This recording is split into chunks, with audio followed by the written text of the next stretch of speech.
안녕하세요. 쏙쏙쏙쏙 바이블입니다. 실제 이스라엘은 작지만 강한 나라로 알려져 있죠. 그러나 높은 물가와 국방비, 낮은 임금 등의 이유로 인구의 25%가 빈곤층이라고 합니다. 이스라엘 전체 아동의 3분의 1이 빈곤에 시달리고 있죠. 또한 코로나 팬데믹으로 빈곤층은 더 큰 타격을 받았고 2020년 3월 이스라엘 실업률은 25%에 육박했습니다. 이런 팬데믹 시대에도 많은 크리스찬들이 빈곤층을 도와주고 관계를 맺고 선교하고 있는 중입니다. 그 중에서 요셉 프로젝트라는 단체가 있는데요. 창세기에 보면 요셉이 애굽의 총리가 되었을 때 바로의 꿈을 해석해 준 것처럼 7년 풍년 그리고 7년 흉년을 바라보고 풍년 때는 곡식을 저장하고 흉년에는 창고를 열어 양식을 나눠준 사건이 나옵니다. 즉 풍년이었을 때 양식을 축적하였다가 흉년일 때 가난한 사람들에게 곡식을 제공한 이야기죠. 이 시대에도 요셉이 창고를 열어서 가난한 사람들이 곡식을 가져갈 수 있게 한 것처럼 요셉 프로젝트라는 단체가 이 시대에 그런 귀한 사역을 감당하고 있습니다. 요셉 프로젝트에서 한국 담당을 맡고 계시는 데이비드 정 목사님을 만나보도록 하겠습니다. 반갑습니다, 목사님. 반갑습니다. 목사님 간단하게 한번 자기소개 부탁드리겠습니다. 안녕하세요. 저는 미국에서 사역하다가 이스라엘로 온 정영태 목사라고 합니다. 미국에서 목회 활동을 하셨네요. 네, 미국에서 지난 15년 동안 목회 사역하다가 이곳에 왔습니다. 15년 동안 목회 사역을 하시다가 언제 이곳에 오신 건가요? 오기는 작년에 1월에 왔습니다. 근데 주님께서 갑자기 저희들에게 이 이스라엘에 대한 그 눈을 뜨게 하셔서 이스라엘에 대해서 저희들이 또 다시 한번 생각하면서 실제적으로는 2018년에 그 겨울에 크리스마스 때 저희들이 이곳을 방문했습니다. 돌아가고 나서 1월 하나님께서 저희를 이곳 이스라엘 향한 마음을 주셔서 그래서 갑자기 킹 오브 킹스라는 단체하고 연결이 돼서 저희가 킹 오브 킹스 제루살렘 그 단체를 통해서 비자를 받고 작년 1월에 이스라엘로 들어오게 되었습니다. 실례가 안 된다면 미국에서는 목회 활동을 어떻게 하셨는지 여쭤봐도 될까요? 예. 두 개의 개척교회를 하나님의 인도로 했습니다. 서로 다른 지역에서 두 번의 개척을 했는데 첫 번째 개척교회를 하나님께서 허락하셔서 할 때 하고 1년 후에 아마 대부분 개척교회 하면 1년 부흥회를 하는데 저를 안수했던 목사님을 제가 한번 초청한 적이 있습니다. 근데 그 부흥회를 끝나고 나서 한 달쯤 지났을 때 주님이 이런 말씀 하시더라고요. 교회 주인이 누구냐? 교회 주인은 예수님인 걸 알잖아요. 근데 그렇게 물으실 때 저는 아무 말을 못했죠. 이게 뭔가가 잘못한 게 있구나. 근데 갑자기 주님께서 된 단위에 세울 때 왜 하나님께 기도하면서 허락을 받지 않았냐 하는 마음을 주시더라고요. 그러면서 성령께서 이제 제 마음속에 들어오면서 회개를 시키는데 그 회개가 우리가 그냥 잘못됐습니다. 하나님 용서해 주세요. 다음부터는 안 하겠습니다. 이런 회개가 아니고 제 그 배 속에서부터 창자에서부터 끌어오는 그런 제가 소리 낼래도 소리 낼 수 없는 큰 소리로 회개를 시키더라고요. 근데 그게 한 몇 시간 동안 한 것 같아요. 그러고 나서 그 다음 이틀 동안은 제가 배가 아파서 고통을 느낀 적이 있었는데 그 계기가 돼서 모든 일을 하나님께 묻고 이렇게 일을 시작하게 됐죠. 그 첫 번째 개척교회를 이제 마무리되면서 그때 하나님이 좀 더 공부하기를 원하셨어요. 그래서 저는 사실 목회학 석사만 있으면 되지 뭘 또 공부하냐. 왜냐면 제가 가르칠 것도 아닌데 저는 하는 그런 주의거든요. 근데 하기를 원하시는데 저는 뭐 하기 원치 않습니다. 이렇게 하나님께 다시 한번 긍휼을 구하면서 하나님께서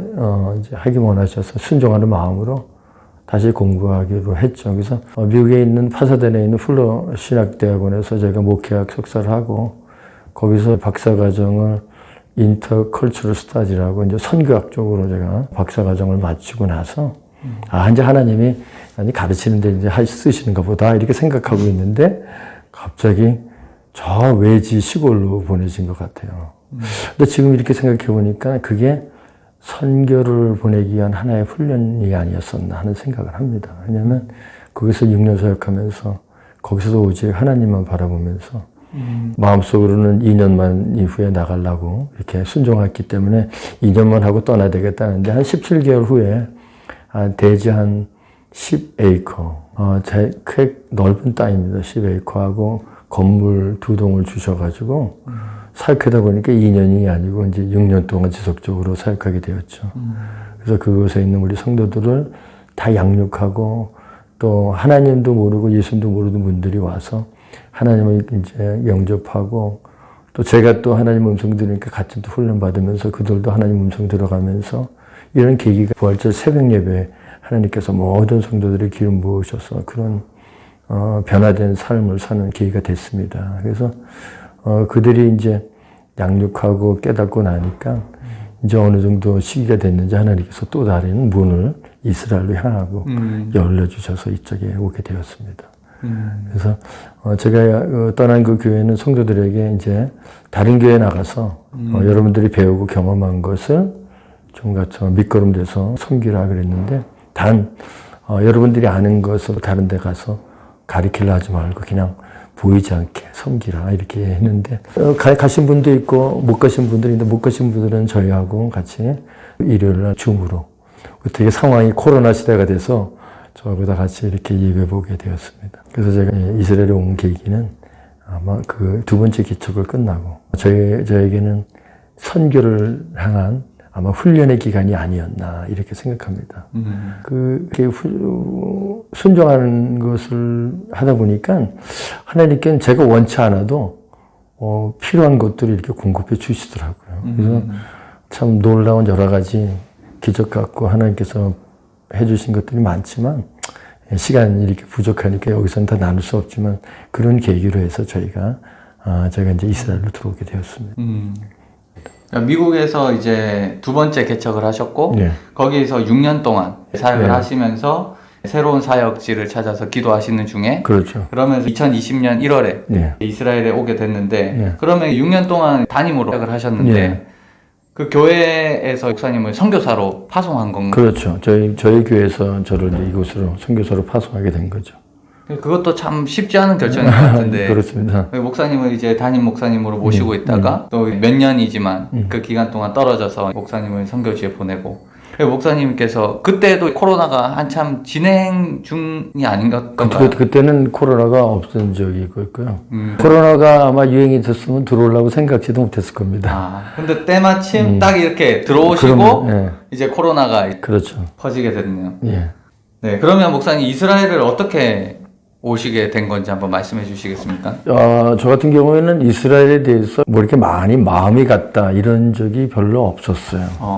없었는데 시간이 흘리면서 주께서 이스라엘 연락단체 들어갈 수 있는 문을 저희들에게 연결시켜 주셔서 그래서 그게 단체가 킹 오브 킹스예요. 대부분 이제 이스라엘에 오시는 선교사님들이 학생으로 예. 비자 받기가 어려우니까 학생으로 오시는데 목사님은 킹 오브 킹스 예. 그 교회와 조인되어서 그렇죠. 이제 어떤 비자로 모시게 된 건가요? 저희는 그쪽에서 발렌티어 비자로 2년을 받고 왔어요. 그 킹 오브 킹스에서는 매 2년마다 발렌티어들이 왔다가 또 1년 또 나갔다가 또 2년 다시 들어오는 그런 지속적으로 서포트를 하고 있었죠. 근데 코로나 때문에 아마 제가 마지막 발렌티어가 된 그런 상황이 됐습니다. 목사님께서 발런티어 비자로 이곳에 오셨고 예. 그러면 킹 오브 킹스와 요셉 프로젝트와는 어떤 관계가 있는 건가요? 킹 오브 킹스와 요셉 프로젝트는 관계가 없습니다. 근데 여기는 같은 메시아닉 단체이기 때문에 서로 협조하는 관계죠.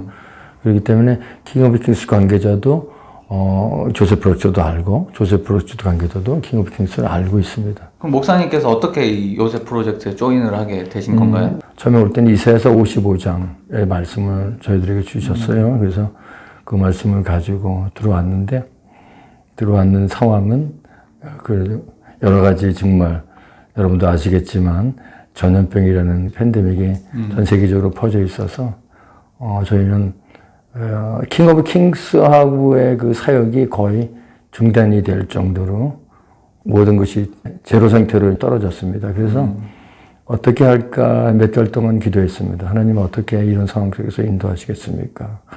만약에 우리를 이 땅에 보내셨으면 이곳에 있을 때도 하나님께서 분명 또 다른 길을 여실 줄 압니다 하고 그렇게 기도하는 중에 제가 이스라엘에 약 한 300여 개의 크고 작은 메시아닉 교회가 있습니다. 그래서 그 단체들을 모든 사역을 업데이트하면서 저희들이 기도하려고 모든 자료를 수입하는 중에 첫 번째로 연락한 단체가 그 중에서 조셉 프로젝트였습니다.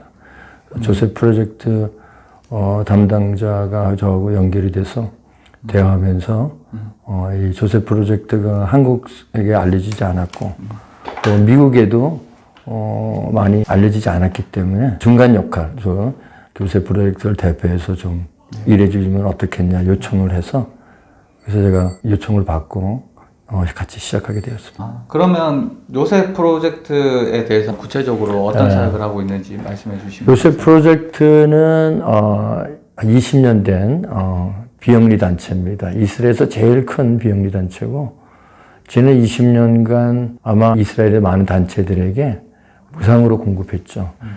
그 공급 단체를 따지다 보면 아마 지난 20년 동안 요셉 프로젝트에 손길이 안 간 곳이 없을 정도로 유대인이나 아랍인들이나 모든 분야에 많은 공급을 지금까지 해왔고 계속적으로도 또 해올 예정입니다. 공급한 단체로는 고아원도 있고 그다음에 정통 유대인들도 있고 홀로코스트 서바이버, 홈리스 피플, 메시아닉 유대인 교회들 그 외에 지역사회에서 모든 필요로 하는 물자가 있을 때에는 저희들이 아낌없이 공급을 하고 있죠. 특히 요새는 코로나 때문에도 그렇고 예전에도 그렇지만 병원들, 병원 장비들 그런 많은 것들을 저희 지금까지 공급해오고 있습니다. 그러니까 유대인이나 아랍인이나 모든 분야에 어렵고 힘든 고아원, 전통 유대인, 홀로코스트 서바이버, 홈리스, 노숙자들은 그렇죠. 어떤 특정한 사람들을 돕는 게 아니라 이제 빈곤이라는 공통을 가지고 있으면 그 사람들을 돕는 사역을 하고 계신다. 그렇죠. 예. 근데 개인적으로는 저희가 전달을 안 해주고요. 저희는 주로 외국에서 이 많은 물량을 수입하기 때문에 수입한 물량을 창고에다 쌓아놓고 창고에서 그 아이템 그 별로 분류했다가 만약에 요청이 들어오면 지방에 있는 중간 단체들 통해서 직접 개인에게 전달이 갈 수 있도록 중간 역할을 하고 있습니다. 많은 물량을 이제 수입하신다고 하셨는데 어떤 나라나 또 어떻게 물건을 받게 되는지 좀 여쭤봐도 될까요? 그렇죠. 이 코로나 팬데믹이 전 세계적으로 퍼지기 전까지는 주로 미국에서 수입이 됐었습니다. 왜냐하면 미국에서 많은 선교단체나 자선단체의 그 후원을 통해서 주로 한 달에 한 2번이나 3번의 컨테이너, 40피트짜리 컨테이너, 40피트짜리 컨테이너를 들여왔는데 코로나 사태로 인해서 미국에서 들어오는 물량이 줄어들기 때문에 이제는 좀 전 세계적으로 다시 한번 확산하는 그런 계기가 되었습니다. 들어오는 이제 물량에는 여러 가지 물품들이 많습니다. 옷이 있고 기저귀 용품이나 의류, 백팩, 그다음에 가구, 의료 장비나 의약품들. 그러니까 먹는 거 외에는 거의 다 저희들이 받아들이고 있죠. 이쪽에서 만약에 물품이 모아지면 컨테이너를 실어주면 때로는 저희들이 거기서부터 모든 비용을 지불하고 또 이스라엘에 들어오는 세금에서 이제 통과하는 모든 비용까지도 저희가 지급하면서 저희 창고에 비축을 해 있다가 또 필요한 곳에 저희 밴으로 사용해서 저희 직원들이 공급하고 있습니다. 마치 이거는 그 창세기에 있는 요셉의 그 창고와 같은 그런 역할을 하고 있다고 보면 될 것 같습니다. 그래서 이름이 요셉 프로젝트예요. 예, 그렇죠. 예. 여기가 기독교 단체잖아요. 예, 그렇죠. 그러면 이제 공급을 받는 것도 대부분 기독교 단체에서 공급을 많이 받나요? 예, 대부분 기독교 단체에서 공급받고 또 그 외에 후원하고자 하는 사람들이 있을 때는 저희들이 연락이 오면 같이 협력해서 저희들을 후원하고 있습니다. 그럼 이 사역을 하시면서 뭐 느끼신 점이나 이런 것들이 있다면 좀 나눠주시면. 예, 제가 미국에서 사역할 때는 사실 이런 그 긍휼 사역에 대해서 그렇게 많이 눈이 못 떴어요.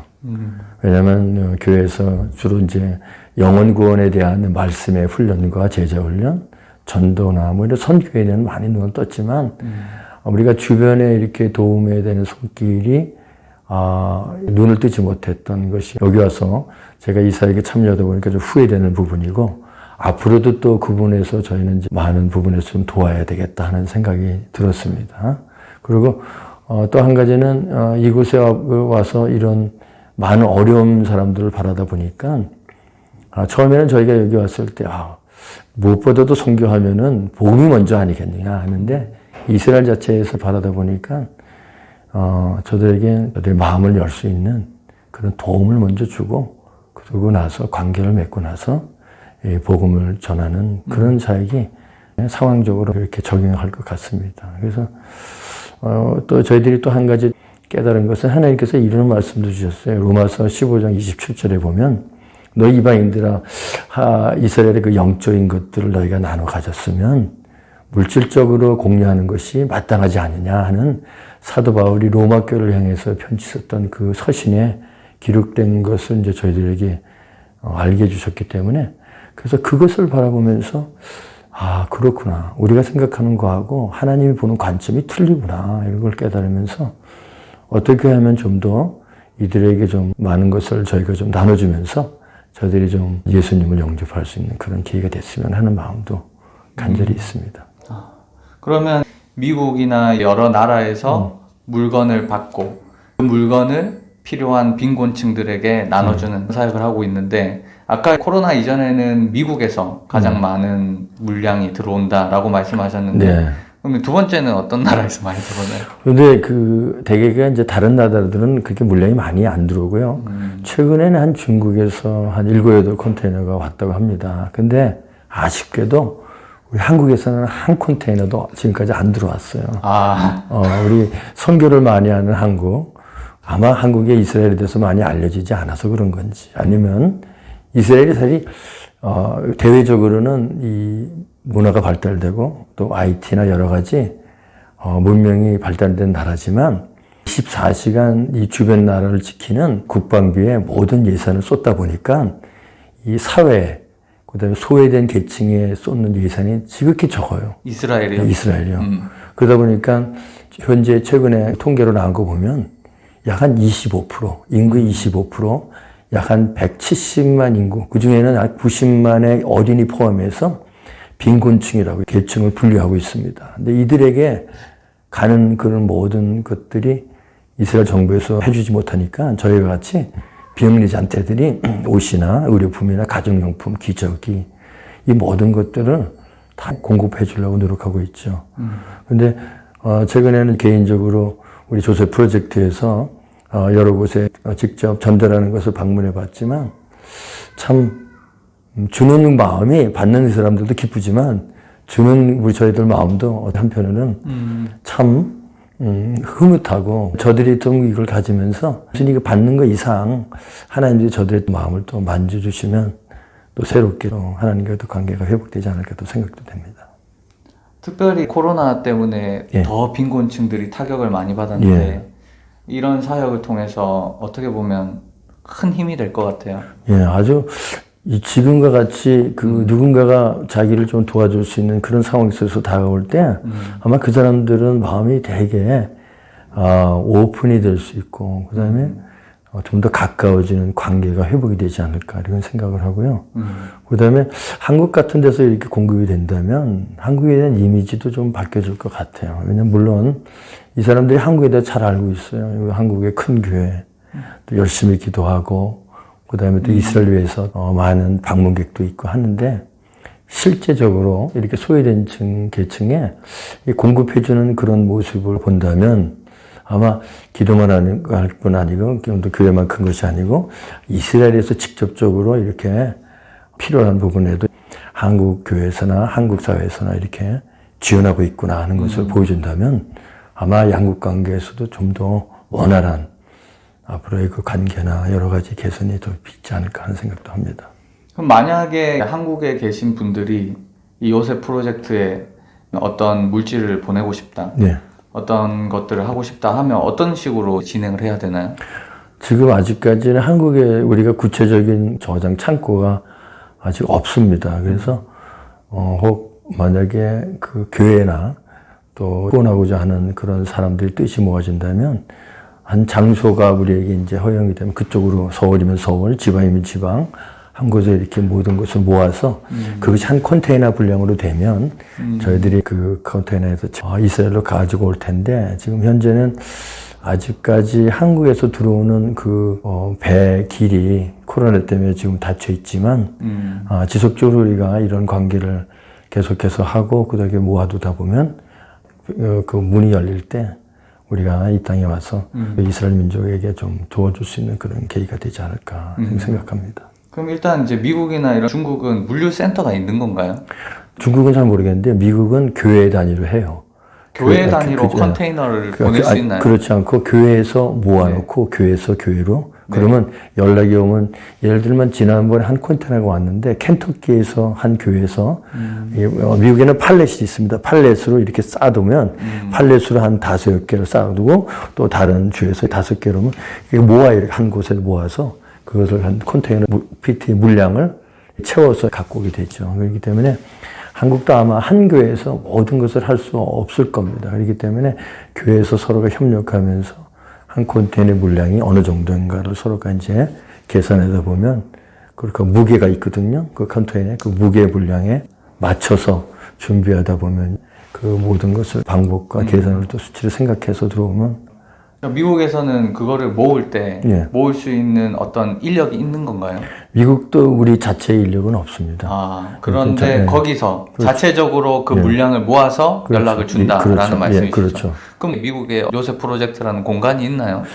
미국에는 오피스가 있어요. 있지만 그 공간은 없고 미국에는 교회들이 자기 그 창고나 있기 때문에 그걸 모아놨다가 아마 트럭을 보내서 다 이렇게 메인 오피스로 이렇게 다 오피스로 모으고 그래서 컨테이너를 불러서 거기서 채워서 물량을 보내는 걸로 알고 있습니다. 네. 일단 한국에서 개인이나 교회에서 보내려고 해도 지금은 방법이 없네요. 지금은 일단 그런 후원하고자 하는 마음과 또 뜻이 있다면 연락을 주시면 그런 것들을 구체적으로 저희가 구체화해서 장소를 섭리한다든가 그래서 그것을 우리를 찾고 물색할 겁니다. 지난번에 대전에 있는 한 목사님이 송내이 한 100박스를 준비하고 있다 그러는데 현재 가지고 올 수 있는 방법이 없습니다. 왜냐하면 지금 코로나 때문에 한국에서 들어오는 모든 물량이 닫혀 있기 때문에 중간 대전이나 서울이나 부산 이렇게 군데군데 대도시에 그런 자원할 수 있는 또 후원할 수 있는 그런 단체들이 있다면 그런 장소를 저희가 좀 사용했으면 좋겠습니다. 그러면 제가 목사님 메일을 이 유튜브 밑에 이제 놓도록 하겠습니다. 그러면 많은 분들이 보고 이제 후원을 하고 싶은 분들은 목사님 메일로 연락을 주시면 목사님께서 요셉 프로젝트의 한국 담당이시기 때문에 어떻게 보면 개척가도 같은 그렇게 됐네요. 지금은 아무것도 없으니까 한국에 그런 것들을 들어 나가시는 그런 상황이네요. 그렇게 혹 이 방송을 듣고 조셉 프로젝트를 위해서 볼런티어로 일하고 싶다. 또 한국의 그 코어디네이터로 연결하는 그런 역할을 해주고 싶다 하는 분도 각 지방마다 있으시면 연락을 주시면 같이 또 협력하면서 서로 대화하면서 그런 어떤 구체적이고 여러 가지 역할을 잘 감당할 수 있도록 연결을 조셉 프로젝트 했으면 좋겠습니다. 목사님 귀한 사역을 하고 계신데 앞으로 목사님 비전에 대해서 말씀해 주실 수 있으실까요? 저는 두 번째 미국에서 개척교회를 끝내고 그래서 이 땅에 지금 머물고 있는 지가 이제 거의 2년이 돼 가는데 올해가 이제 하나님의 뜻을 저희들이 찾고 있습니다. 근데 계속적으로 여기 있을 건지 하나님께서 또 다른 사역을 또 인도하시는 건지. 물론 제가 이스라엘을 떠나더라도 한국이나 미국에서 지속적으로 조셉 프로젝트하고는 계속 사역할 겁니다. 그럼에도 불구하고 이제 하나님께서 또 원하시는 것이 무엇이 있는지. 그래서 제 마음속으로는 이런 긍휼사일 쪽으로 많은 부분들을 좀 도와주고 싶고 그래요. 그래서 교회는 많이 물론 복음도 전하고 제자 훈련도 하고 있으니까 많은 부분, 특별히 한국 사람들이 좀 체계적이고 좀 미국이나 한국 단체하고 서로 연락을 해서 좀 복합적이고 체계적이고 좀 더 네트워크적인 그런 활성화시키는 사역을 좀 해보고 싶다는 생각을 하고 있습니다. 시청자분들에게 말씀하시고 싶은 이야기나 또 기도 제목이 있다면 나눠주시면 감사하겠습니다.